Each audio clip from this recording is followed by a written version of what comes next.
Este es su programa Lo que pasó. Hoy tenemos un programa muy especial, como es de costumbre los viernes, y hoy estamos debatiendo lo que es el poder de la palabra con Edgar Ordóñez, el profesor Edgar Ordóñez, y ya Edgar vino y luego no, estuvo fuera.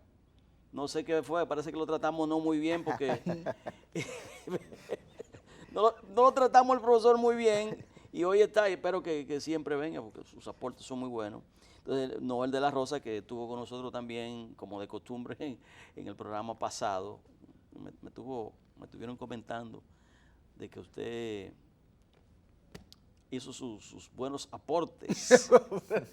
Aunque algunos amigos cubanos No le gustó. no le gustó Yo mucho. sabía. Yo sabía. Y me lo hicieron saber. Oh, Y los puertorriqueños. Tampoco le gustó, pues yo No. hablé de ellos bien. Sí. No, lo que pasa es que yo dije que ellos son medio vagos. Y entonces, Y yo lo reforcé eso. estamos hablando sobre el poder de la palabra. Sí. ¿Qué es el poder de la palabra? ¿Qué es? Lo primero es entender lo que es poder. Ajá. Poder es una capacidad o fuerza que determina el curso de un fenómeno. En este caso, hablemos de comportamiento. ¿Sí? Y palabra, de hecho, San Agustín se ha quejado amargamente porque él entiende que la palabra fue un don que Dios le dio al hombre desde el punto de vista religioso. Desde el punto de vista antropológico vemos que el ser humano, de acuerdo a la necesidad y a su contexto, fue evolucionando y su cerebro también fue evolucionando y permitió que el hombre desarrollara una capacidad de comunicación distinta a los animales que no evolucionaron. Y la diferencia es la palabra. La palabra, que es un código, ¿sí? Es una metáfora que se utiliza con el propósito de tú comunicar tus pensamientos, tus emociones, tus sentimientos. Hacer de común tu interior con otro ser humano para evitar la interpretación. Fíjate que anteriormente el primer tipo de lenguaje o código que existía era el no verbal. Nos comunicábamos a nivel de señas, a nivel de gestos. Pero entonces, ante la aparición de la palabra, esto evita que haya interpretación.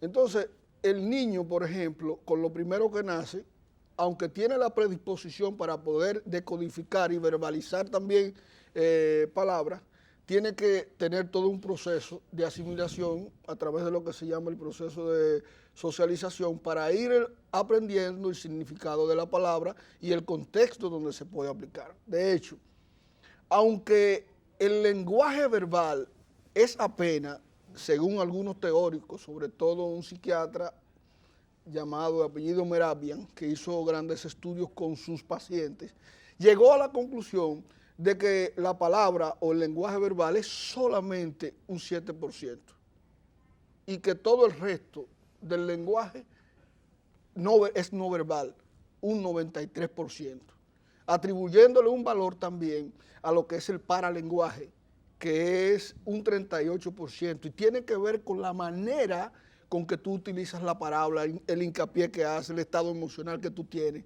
Y yo creo que el verdadero poder de la palabra está precisamente en el uso que cada sujeto puede darle. Por ejemplo, tú hablabas ahorita de encantadores de serpientes y domadores de leones. O sea, para el débil, la palabra puede ser su instrumento de fortaleza. O sea, fíjate bien, si tú analizas que los gobernantes no son los que tienen mayor musculatura. Los gobernantes no son los que mejor saben utilizar un arma. Los gobernantes no son los que más saben defenderse con artes marciales y ese tipo de cosas. Los gobernantes son aquellos que tienen la capacidad de construir un mundo que todo el mundo acepte como real. Y ahí es que viene el poder de la palabra. Pero típicamente, ¿dónde es que más se analiza el poder de la palabra? En el tema de la crianza. Por ejemplo, en la edad de la infancia es cuando la palabra tiene mayor impacto en el sujeto, porque es a partir de ahí en donde se van a diseñar las estructuras mentales del sujeto y cómo el sujeto va a ver la vida. Por ejemplo, se habla mucho de que tú no le puedes vivir diciendo a un niño, tienes que estudiar porque eres importante. ¿Qué tú le estás diciendo al niño ahí? Que él no es importante. Que él no es importante. Y que la única manera de él ser importante, ¿cuál es? Estudiando. Estudiando. Y si él no le gustan los estudios, entonces, ¿qué va a asimilar? No, que él no es nadie. Y que si para tú ser algo tienes que hacer una profesión. ¿Ok? Pero mira cómo recurrentemente, por ejemplo, ¿qué sucedería, Fiero y Edgar, si al terminar de tener sexo con tu mujer, ella te dice, ya terminaste, no te afanes mucho, ya déjalo así? ¿Qué impacto va a tener emocional eso en ti? Eso es demoledor. Eso es demoledor, sí. Pero vuelvo y te repito, es como, en qué contexto emocional sobre todo y social la palabra se produce para poder tener su impacto. O sea, en la construcción del mundo, lo que determina tu comportamiento, tu manera de ser, tu felicidad, tu infelicidad, tu progreso, tu éxito, tu fracaso, está muy vinculado al tipo de lenguaje que tú llevas. Y cuando hablemos de palabras, no nos circunscribamos solamente en una palabra, sino estamos hablando de frases, estamos hablando de línea de pensamiento. Está el tema también de la programación neurolingüística. O sea, en función de la palabra que tú vives repitiendo, ese es el mundo también que tú vives esquematizando en tu cabeza. Si tú vives diciendo, yo no sirvo para nada, este mundo no me necesita, al final tu comportamiento va a ser así. Ahí viene algo que se llama la profecía autocumplida o el efecto Pigmalión, que tú terminas siendo aquello que tú piensas que eres en función del discurso que tienes, independientemente de que no lo sea. Porque yo tengo la certeza de que en ti hay algo bueno que tú puedes desarrollar. Sin embargo, ese discurso que tú tienes negativo no te permite a ti emitir comportamientos que te catapulten con el éxito. Entonces, por ahí va el tema del gran poder que tiene la palabra, hasta tal punto de que país por país tú tomas los presidentes y no necesariamente son las personas que mejor competencia tienen, sino son aquellos que tienen la mayor capacidad para poder convencer. ¿Qué es lo que le critican, por ejemplo, a Gonzalo Castillo? Lo mismo que le criticaban a Hipólito Mejía en aquella ocasión. El tema de que no sabían hablar, el tema de que eran brutos, el tema de que decían yo qué, pero sin embargo a Leonel Fernández le celebran su discurso, independientemente de que lo que él esté diciendo sea falso. ¿Sí me copia? Sí, tiene o sea, control de la palabra. Claro, o sea, yo puedo puedo estar hablando de la realidad y tú puedes estar hablando de la falsedad. Sin embargo, dependiendo el discurso y la capacidad que tú tengas de convencimiento, de persuadir, de influir, las personas te pueden creer a ti más que lo que me pueden creer a mí. Claro, que el poder de la palabra enfocado en la parte emocional es la manera como tú vas a dirigir, como tú te sientas, te vas a expresar, y de la manera como tú te expreses vas a influir en la persona que tiene, a la quien estás dirigiendo esas palabras. Por eso buscan en esos discursos o sea, como un patrón que te pueda permitir hacer como un impacto colectivo, buscando ciertas emocionalidades que encuentres en una población X. Para un discurso se escoge un público especial para poder impactar, y después que ese público se hace un efecto dominó donde empiezan a venir el comentario y consiguen el apoyo masivo, así sea algo que no sea real, que no sea cierto, pero de la manera como lo digas y en el contexto y la emocionalidad que le apliques es lo que va a influir en cómo va a repercutir en tu mensaje. Por eso es que el individuo como tal tiene que primero pensar en qué emoción tengo para lo que voy a decir, cómo lo estoy diciendo, cómo me estoy expresando, para ver cómo voy a influir en la persona que tengo enfrente. Como nosotros por lo menos, no es que como psicólogos tengamos el don de la palabra, tenemos las herramientas para poder que esas palabras puestas en una persona que tenga una problemática, las pueda utilizar, pero sus propias palabras, no las que yo le diga. No es que no repitas lo que yo te digo, o sea, no es que yo te digo que estás bien y que vas a mejorar, es que tú te hables, tú te la digas, y parte incluso de terapias que utilizamos para ese proceso es que se vean en el espejo Y no es que no es que piensen las cosas positivas, es que las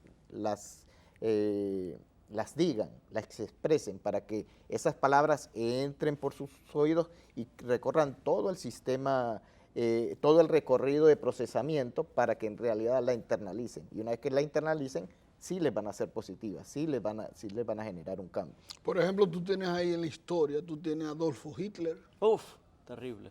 Y tiene ahí su publicista del partido nazi, que era Joseph Goebbels. Paul Joseph Goebbels.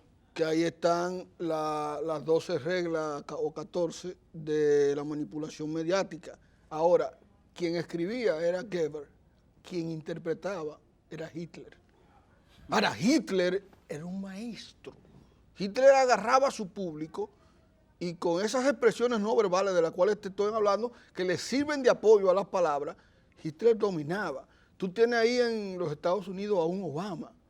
Obama era un candidato, para decirte el impacto de la palabra, que en inglés, los hispanos que no sabían inglés lloraban escuchando el discurso de Obama. ¿Entiendes? La parte expresiva. Bueno, porque ahí está el elemento emocional y te voy a dar un dato. En una conferencia, las personas no van a salir encantadas contigo por la cantidad de conocimiento que tú le produzcas o le lleves. Las personas al final van a salir encantadas contigo por las emociones que tú puedas producirlas a nivel del uso de las palabras. En gramática hay un concepto muy importante que se llama la sintaxis. Y la sintaxis tiene que ver con la manera como tú organizas las palabras, que dependiendo de cómo lo organices, tú puedes tener un efecto o no. También está la parte de la fonética, lo que tiene que ver también con el sonido. Y esto también es muy importante. Entonces, la palabra puede aparecer escrita o puede aparecer verbal. Cuando la utilizamos de manera escrita, nosotros tenemos la oportunidad de dar más en el clavo en el uso de la palabra. Porque tú te sientas en una computadora a escribir un discurso y tú dices... Puedes analizar más. Puedes analizar y tú dices, no, afiero, por donde hay que darle, es por aquí. Pero si tú te paras a dar un discurso sin haberlo escrito, sin nada, tú vas a empezar a decir todo lo que te salga, incluyendo un gran número de incoherencias, que no tienen que ver a veces nada con lo que se está hablando. Entonces, de tal manera que al momento de uno asesorar, como decía Edgar, una persona con respecto a la influencia que tiene la palabra, uno tiene que saber decantar los dos tipos de uso de la palabra, lo que se llama el lenguaje verbal escrito y lo que se llama el lenguaje verbal oral. Fíjate que los padres no se preocupan porque los hijos aprendan a comunicar. Los padres se preocupan porque los hijos aprendan a hablar. ¿Sí? Dijo papá y todo el mundo le celebra. Dijo mamá, todo el mundo le celebra, pero nadie ha dicho qué representa para él de manera semántica, o sea, en cuanto al significado de la palabra papá. Sí, y tú te sientes bien porque el niño te dijo papá a ti y ya tú dije, mira, es verdad que es mío porque ya me dijo papá a mí. Pero si él está escuchando los otros tres manitos que están repitiendo la palabra papá, papá, papá, ya lo que él repite es eso, pero él no tiene conciencia de eso. Entonces yo entiendo, Fiero, y la educación debería basarse precisamente desde la casa y siguiendo por la primaria, la secundaria, para llegar a la universidad, en demostrarle a los seres humanos la gran importancia que tiene el uso de la palabra. Tú lo puedes utilizar para destruir, tú la puedes utilizar para construir, tú la puedes utilizar para enfermar, la puedes utilizar para sanar. En el caso de nosotros, los psicólogos, Edgar, no sé qué piensas tú, el instrumento de la palabra es nuestro instrumento para nosotros trabajar con las personas. Claro. Y la parte emocional, lo que hablabas hace rato de los padres, la parte emocional con que reprimen o orientan tiene mucho significado, porque cuando tú tratas a una persona a corregirla con ira, vas a corregirla negativamente, porque vas a emitir palabras de acuerdo a tu emocionalidad. Por eso se recomienda que primero debe calmarse antes de ir a cuestionar o a afrontar alguna situación familiar. Un hijo que llegó tarde, no atacarlo en el momento, es preferible calmarse, al otro día con serenidad, pues con cordura y serenidad, vas a emitirle mejores palabras que le van a permitir realmente orientarlo a esa conducta. Pero si en el momento lo abordas, lo que vas a crear es un sistema de defensa del hijo, donde vas a tener es un tira y no encoge, porque él va en su misma defensa a emitir palabras agresivas que van a haber un choque y ahí se perdió toda Lo que dice comunicación. Edgar es muy importante, oye, porque Sí, usted me lo va a explicar. no, es que no sin puedo. perder No, la idea. no puedo, tiene que ser ahora. Dele. No, pues está bien, entonces usted te manda. Oiga esto, yo le voy a hacer una pregunta, además de eso que usted va a explicar, Sí. para que la gente se enganche ahí. ¿Y el que habla solo? ¿Ese Ok. tipo está loco o qué? Pero después de la pausa.